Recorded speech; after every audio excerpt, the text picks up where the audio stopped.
Also making news today, Jarryd Hayne's signing with the Gold Coast Titans has ruffled feathers among NRL supporters. Angry fans are calling him a gold digger after turning his back on former club Parramatta Eels. Let's bring in Shelly and James Law from news.com.au to discuss this more. Shelly, to you first. We did this press conference yesterday and it was the most, for someone who just signed a $1 million deal, it was the most sort of, I mean, I would like to be at the other club, but geez, it's good to be here, sort of press conference I'd ever seen. Do the Eel fans have a right to be angry? No. Leave Jarryd alone. Eels didn't make an offer. You can't actually be mad at him for not being loyal when Eels didn't make an offer to him.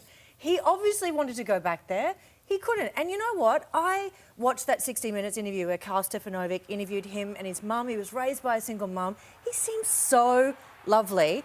I love that he had a go, and he had to go with America because he's following his dream. But you know what? There are too many people who are too scared to even try anything new. He's going for it, and I think more people should see him as a role model rather than attacking him on Twitter. Yeah, but that's not right, Shelley, because Really?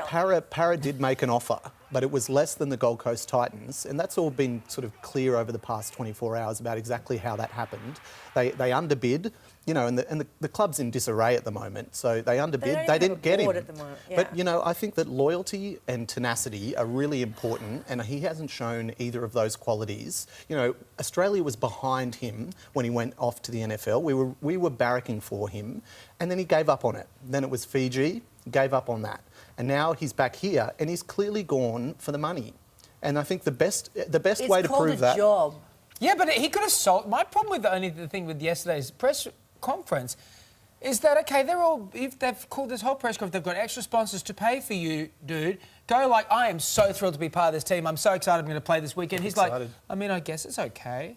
I mean, I would rather be at Parramatta. It's like, what? Guy, they've given you all this money. Move on and show some guts and some spirit. Well, look, I think the thing that really shows that he really did go for the money, which I think that a lot of people are disappointed about, is that he announced that he was going with the Titans, not on his personal Twitter account. He announced it on Jarryd Hayne Apparel, his clothing line, which I think that tells you everything about where his head's at the moment. And I think really, people are really disappointed that he hasn't that shown could be that a management loyalty. thing, though. That might not be a personal all thing. meanies, and I think he's awesome.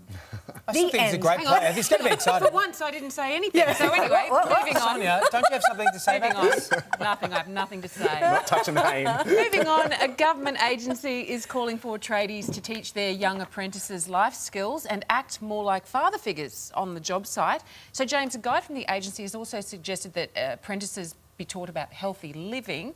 I would have thought that a lot of, bosses and apprentices, they would kind of do this sort of thing naturally, wouldn't they? Well, probably, but I think it's a bit silly to kind of mandate it, like you say, because, you know, they're not their dads, they're not their mums. They shouldn't be teaching them about cooking and about that sort of thing. I mean, since when is that something that an employer has to be responsible for? I think this is up to parents to sort out. I think if it's up to your boss, you're in trouble.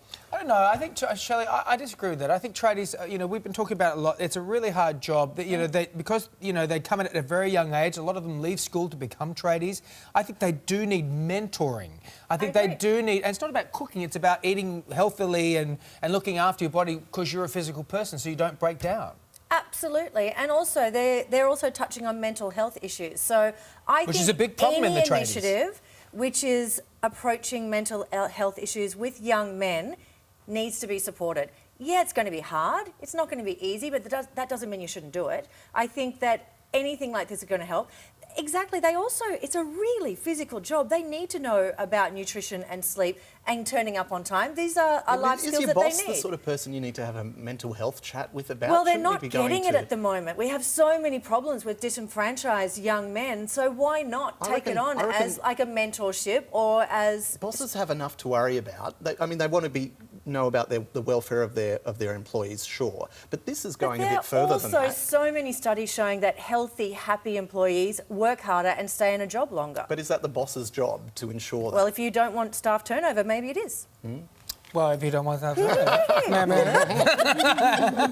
well, you put a fine point on that, Shelly. But we want to know what you think at home. Maybe you are a tradie and you think this is a good idea or a bad idea. Go onto Facebook and Twitter, put down the tools first and let us know. Shelley, thank you both so much. Thank you.